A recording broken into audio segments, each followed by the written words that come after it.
started with Coach Chinander. First question will be Sam McEwen, World Herald. Erik, congrats on having all those players come back. That's really cool.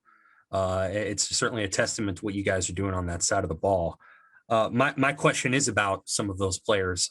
They're all very experienced. How do you keep them hungry? How do you keep developing those guys in the spring, even though they already know so much? Yeah, well, thanks, Sam. I thought you were going to ask who got the black shirts already. That question hasn't come yet. No, it's a good question. I think that's kind of the balancing act of getting a lot of young guys that need reps, along with some of those older guys. We had a long season time-wise last year, but, short from the amount of games we played and the amount of reps everybody probably got. So those guys need reps as well. They need to sharpen their craft, and, they're really going to be working on their leadership this spring. And hopefully, we got 6 of those guys back, so hopefully we have, 6 extra coaches around during practice. They're very versed in what we're trying to do. They understand the drills and what we want to get done. So I'm asking those guys to kind of take dual roles of not only making themselves the best player they can be, sharpening their craft, but also helping us get everybody else where we need to go. Just a few more sets of eyes and ears out there. But I'm really pleased with those guys coming back. I think they're going to be very instrumental to what we're trying to do, and I'm just really happy when they all said they were coming back. Thanks. Lincoln Journal-Star, Parker Gabriel.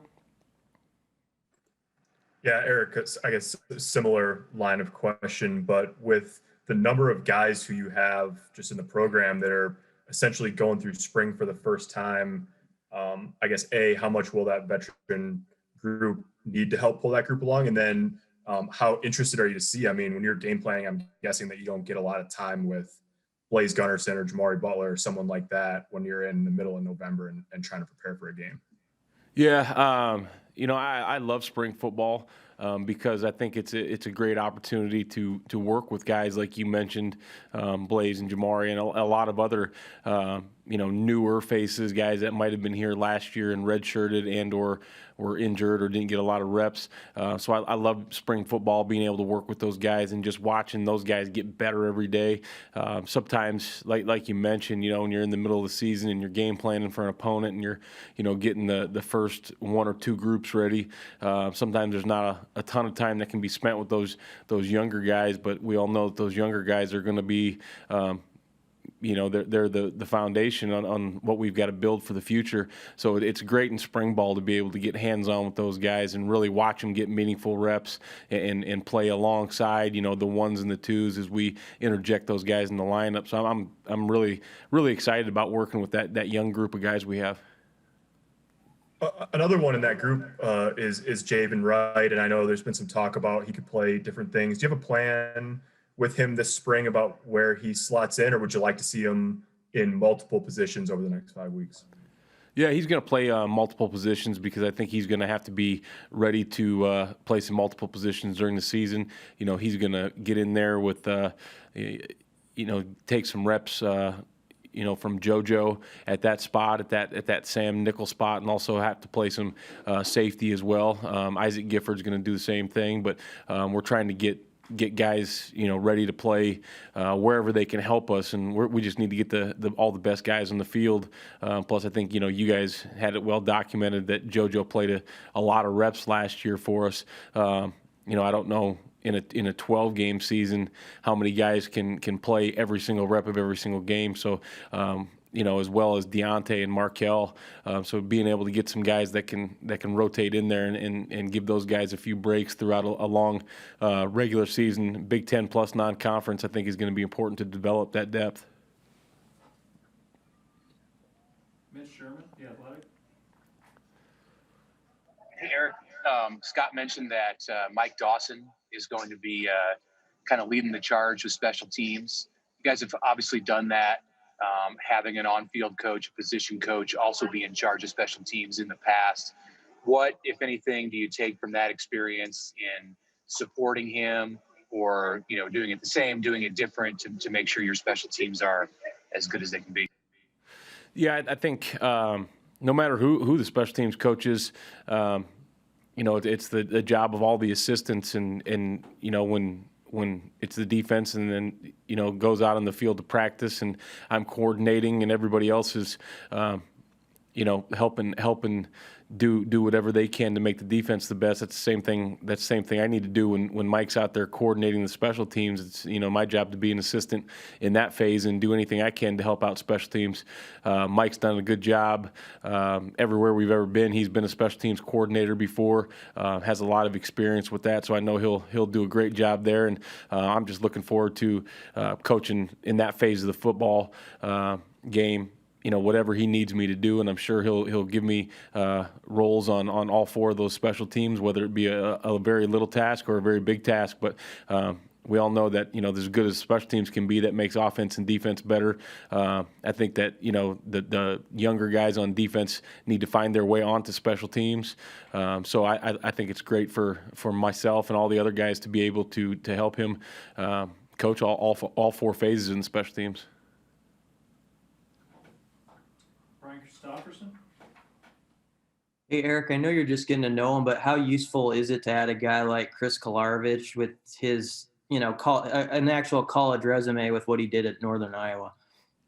Yeah, he's been a great addition so far. Like you said, we've had meetings and things of those natures, but we haven't had that much time with all the young guys yet. But just getting a guy in there that's played a lot of football, a lot of quality football. I was part of that league for a long time. There's extremely good football players in that league, extremely good football teams, and really good coaching. I know from the coaches that had him, his position coach and the defensive coordinator. I'm friends with those guys, so I know what kind of player he is and what they've done with him in the past. He's a guy that you don't have to really teach necessarily the game of football. It's kind of learning a new language. He knows all the the concepts and everything that's happening. It's just learning a new set of language as he moves from you and I's defense to our defense. But it's been great. It's been like a veteran, like getting a free agent in the NFL, and I think that he's going to have a huge impact on the football team.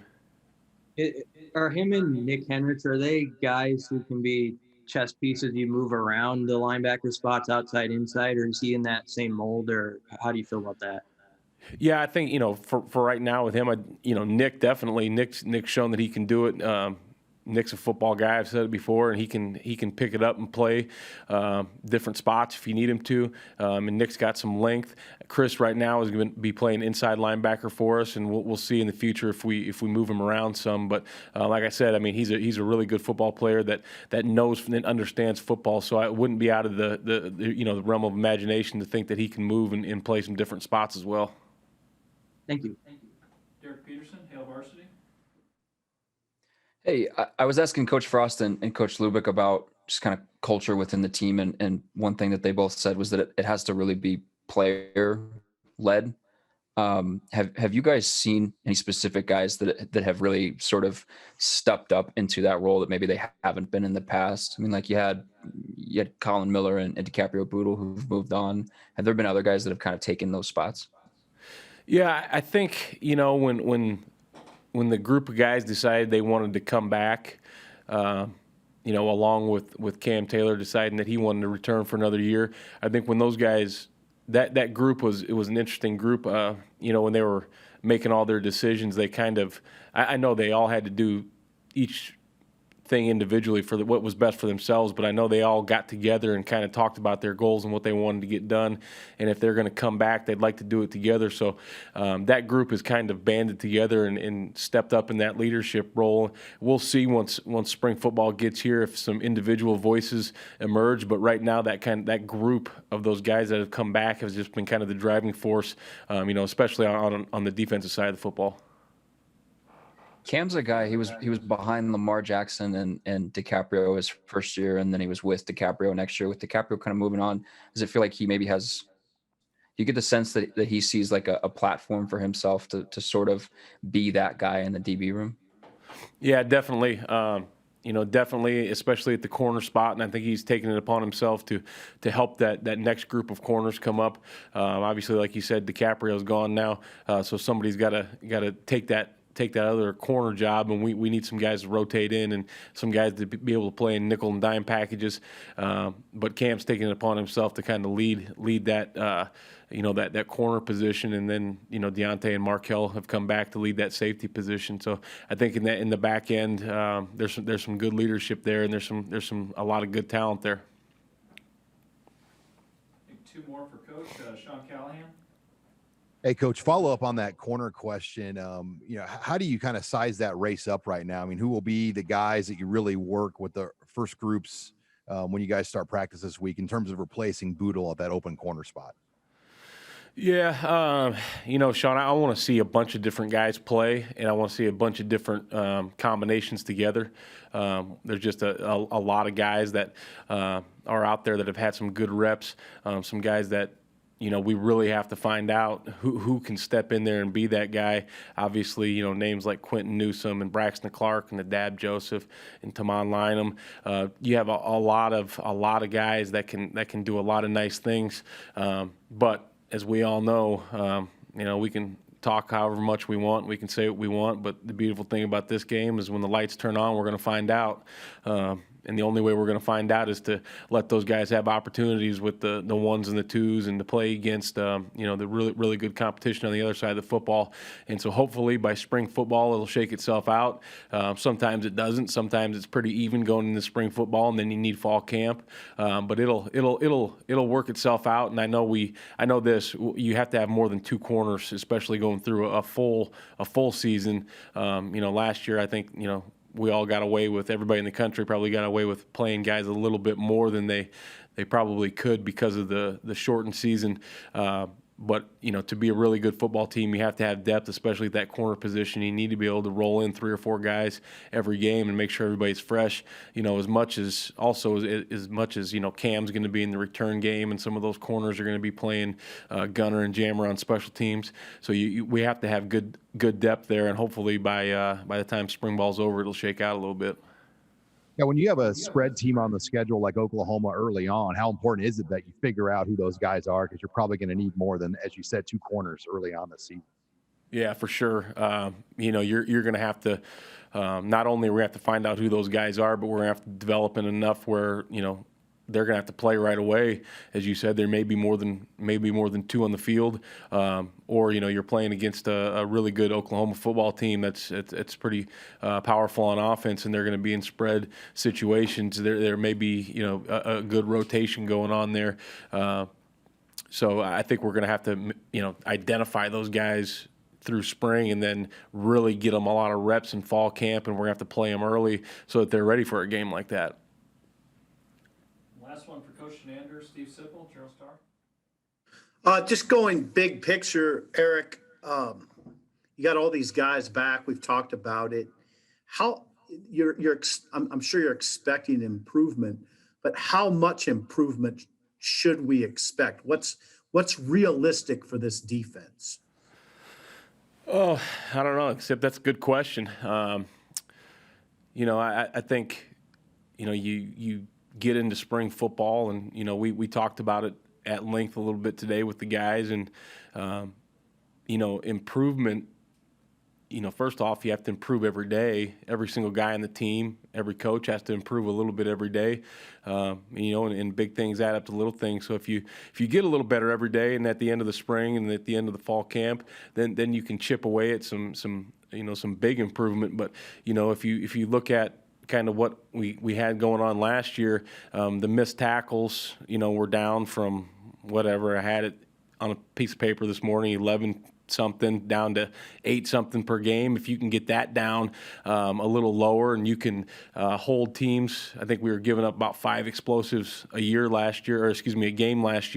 If you can get that down another couple, and then if you can find a way to create 2 or more turnovers a game, those are the improvements. Then you're talking about what seems like a little thing that we're talking about turns out to be a huge thing when you're talking about where you're ranked in defense and the amount of points you give up, and ultimately the amount of wins you get. So I think you always have to, you can expect a lot of improvement, but you have to put it in front of the guys in obtainable situations. And if you can break it down as small as you can, and try to accomplish those goals, then a lot of improvement is very, very reachable. So I'm looking at the little things first. I'm looking through the microscope, and then hopefully that grows into something huge throughout the season.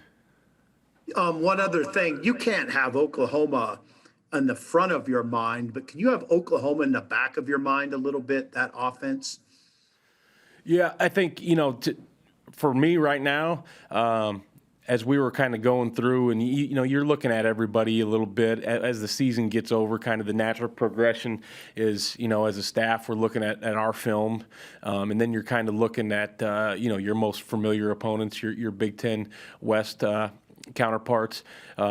Spring football, I won't spend very much time looking at opponents because I need to dedicate this month or this month and a half to our guys. Our guys are what really matters. But then as we get out of this spring ball phase, especially with we won't be able to go out recruiting like we normally do. That's when we'll take a peek at our opponents, and you kind of want to do it backwards a little bit, if you will, because if you do it backwards, then the team you play first, Illinois, they'll be freshest in your mind when you go into the summer season. But we'll definitely be diving in. And I know that's a game the guys are fired up for. They talked about wanting to be able to compete with a team like Oklahoma. So I think in the next, after about a month and spring ball's finally all the dust is settled, that's when we'll get a chance to take a look at Oklahoma. But obviously with the team as good as they are on the schedule, you got to think about it a little bit, and you got to start getting ready for them.